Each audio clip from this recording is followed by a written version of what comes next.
तो भाई ये कहानी है, एक रिचर्ड एच एब्राइट नाम के साइंटिस्ट थे। वो एक अमेरिकन मॉलिक्यूलर बायोलॉजिस्ट थे और उन्होंने अपनी 22 साल की उम्र में बताया था कि हाउ टू वर्क सेल, की सेल कैसे काम करते हैं। और एब्राइट वो पेंसिल्वेनिया की एक रीडिंग नामक जगह में रहते थे और इनके माता पिता कोई और बेटे नहीं थे, खाली एक वही बेटे थे। उनकी ना कोई बहन थी ना कोई भाई, इसलिए वो बहुत अकेले रहते थे। तो अकेले वो बोर होते थे तो उन्हें तितलियां पकड़ने का बहुत शौक था। तो फिर उन्हें बहुत तितली पकड़ने का बहुत शौक था। तो वो तितलियां, रॉक्स, पॉलिश, कॉइन ये सब जमा करते थे किंडरगार्टन से। तो और फिर वो ये सब जमा करके वो एक एस्ट्रोनॉट बन गए थे। और फिर और जो उनकी मम्मी का कोई भी बेटा या बेटी उटी नहीं थी, वो बहुत अकेले थे, इसलिए उनकी जो पेरेंट्स थे उन्हें अकेला नहीं फील करते थे, उन्हें ट्रिप्स पे ले जाते थे। और उन्हें जो चीज़ अच्छी लगती थी, उन्हें चांद को देखने में बहुत अच्छा लगता था, तो उनके लिए टेलीस्कोप ले आए थे। उन्हें माउंटेन पे चढ़ने में बहुत अच्छा लगता था, तो उनके लिए वो माउंटेन के सारे मटेरियल ले आए थे। और जो रिचर्ड के फादर थे वो उनकी 3rd क्लास में डैडी कर गए थे, वो डेथ हो गई थी उनकी 3rd क्लास में जब थे। और जब रिचर्ड 2nd क्लास में आए, 2nd क्लास में थे, तो उन्होंने 25 तितलियां इकट्ठा करी थी अपने घर में। 25 तितलियां स्पेशल उन्होंने जमा करी थी। उसके बाद फिर वो बोर होने लगे कि इतनी तितलियां मैं क्या करूंगा। फिर जो उनकी मदर थी, उनकी मदर ने उन्हें एक बुक दी जिसका नाम था the travels of monarch x.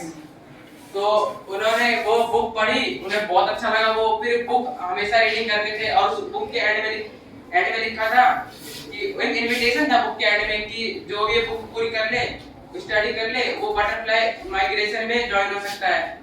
और ये लिखा था डॉक्टर फ्रेडरिक आर्क्वार्ट ने, जो कि टोरोंटो यूनिवर्सिटी में वो थे प्रोफेसर, कनाडा में ये। तो फिर अब ये सारी उन्हें मोनार्चिंग बटरफ्लाई पे एक टैग लगा के ना उन्हें छोड़ना था। तो अब उनके वहाँ क्या समर के आखिरी 2 हफ्तों में मोनार्चिंग बटरफ्लाई मिलती है। वो टेंशन में आ गए कि मोनार्चिंग बटरफ्लाई कहाँ से लाए। वो बहुत सोचने लगे। फिर उन्होंने सोचा कि मैं बटरफ्लाई ला नहीं सकता, लेकिन मैं उन्हें बना तो सकता हूँ। फिर उन्होंने एक फीमेल बटरफ्लाई पकड़ी, मोनार्च की फीमेल बटरफ्लाई पकड़ी। फिर उसी से पहले प्यूपा हुआ, फिर पहले एग हुआ, फिर प्यूपा, फिर कैटरपिलर, फिर से बटरफ्लाई बन गई। तो फिर जब बटरफ्लाई बन गई तो उन्होंने ऐसे बहुत सी, फिर उन्होंने कम से कम समथिंग 1000 मोनार्चिंग बटरफ्लाई छोड़ दी। और डॉक्टर फ्रेडरिक के पास सिर्फ 2 पहुंची और वो भी ज्यादा दूर नहीं गई थी। तो उन्हें बहुत बुरा लग रहा था कि मैंने इतनी सारी बटरफ्लाई छोड़ी और सिर्फ 2 बटरफ्लाई पहुंची। फिर वो अपने स्कूल के काउंटी साइंस फेयर में हिस्सा लेते हैं और उन्होंने एक मेंढक को माइक्रोस्कोप पे दिखाया था। मतलब इतना कुछ खास वो आविष्कार था नहीं, इसलिए उन्हें कोई प्राइज नहीं मिला।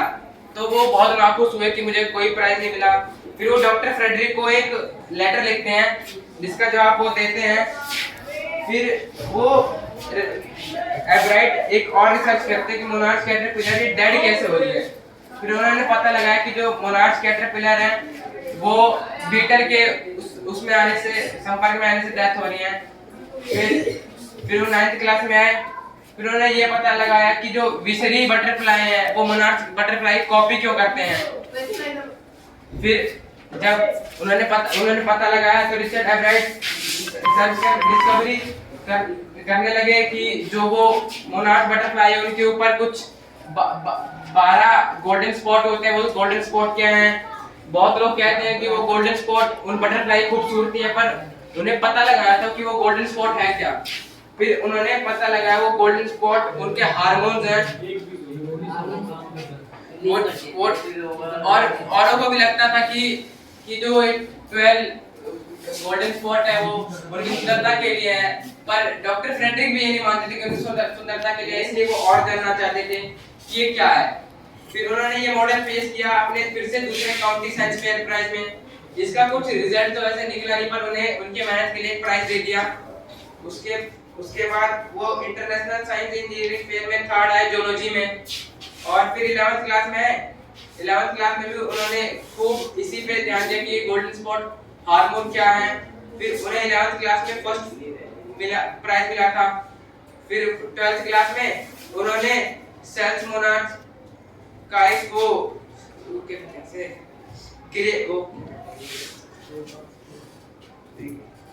एक कल्चर था उनका सेल्स का मोनार्च का विंग का, कि उनके विंग पे गोल्डन स्पॉट्स थे। फिर उन्होंने उसी पे बहुत ज्यादा काम किया। ये है क्या, ये गोल्डन स्पॉट में से हार्मोन है, तो इस हार्मोन से होता क्या है। फिर उन्होंने उसी पे काम करा 12th क्लास में।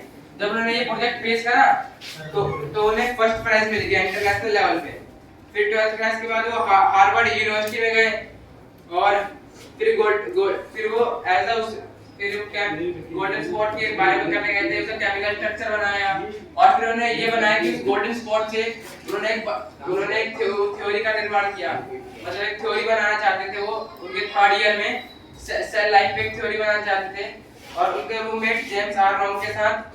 फिर जब उन्होंने थ्योरी दे दी, फिर उनके क्लास में 1510 लोग थे और उन 1510 लोगों में रिचर्ड सेकंड आए थे और सबको लगा कि हाँ ये काम है, क्योंकि रिचर्ड बहुत ज्यादा पढ़ते थे, साइंस को बहुत ज्यादा टाइम देते थे, पूरा दिन खाली साइंस ही पढ़ते रहते थे। फिर उन्होंने हार्वर्ड मेडिकल स्कूल में रिसर्चर के तौर पे एडमिशन लिया। फिर वहां भी वो इसी चीज पे रिसर्च करते रहते थे कि इससे कैसे वो हार्मोन से बटरफ्लाई और होंगे और कैसे फिर इससे गोल्डन स्पॉट से और भी बटरफ्लाई पैदा होंगी। आग बंद कीजिए। चलिए, फीडबैक पता है ना देना? चलिए फीडबैक दीजिए।